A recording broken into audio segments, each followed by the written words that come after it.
সকালের আলোয় ভেজা ঘাস, শিশির বিন্দু ঝলমল করছে। দূরে ধোঁয়াটে কুয়াশা। হিমালয়ে পাদদেশ ঘেঁষে উত্তরবঙ্গের এই শহরে নেমে এসেছে শীতের প্রথম ছোঁয়া। দিনের রোদে এখনও উষ্ণতার ছোঁয়া থাকলেও রাত ও ভোরের কুয়াশায় আর হিমেল হাওয়ায় জানিয়ে দিচ্ছে শীত আসছে, ঠিক দুয়ারে দাঁড়িয়ে। ভোরের শিশির ভেজা পত্রপল্লব, আকাশে ঝুলে থাকা হালকা কুয়াশা, এই চেনা দৃশ্যগুলো যেন প্রতি বছরই ফিরিয়ে আনে শৈশবের সেই সকালগুলো, যখন কম্বলের ভেতর থেকে বেরিয়ে আসতে মন চায় না, আর সকালের রোদটা লাগে সবচেয়ে প্রিয়।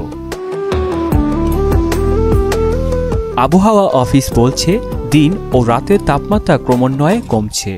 গত কয়েকদিনে দিনাজপুরের সর্বনিম্ন তাপমাত্রা 22 থেকে 24 ডিগ্রির মধ্যে ঘোরাফেরা করছে। তবে পুরোপুরি শীত নামবে নভেম্বরের শেষ দিকে। চলতি মাসের শেষের দিকে, একেবারে শেষের দিকে রংপুর বিভাগের কিছু কিছু জেলায় বৃষ্টির সম্ভাবনা রয়েছে। বৃষ্টির পর তাপমাত্রা আরও কিছুটা কমে আসবে, সেই সাথে শীতের অনুভূতিও ধীরে ধীরে বৃদ্ধি পেতে পারে। প্রকৃতি এখন রং বদলাচ্ছে, বাতাসে হিমের ছোঁয়া, মনেও এক অদ্ভুত নরম উষ্ণতা। দিনাজপুরের মানুষ উপভোগ করছে শীতের আগমনী সেই মিষ্টি আবেশ। এখনো তো শীত আসে না, শীত আসতেছে, কিন্তু ভোর ভোর টাইমে শীত বেশি, কুয়াশা বেশি লাগতেছে আর ঠান্ডাও লাগতেছে। এবার কিন্তু ঠান্ডা বেশি হবে।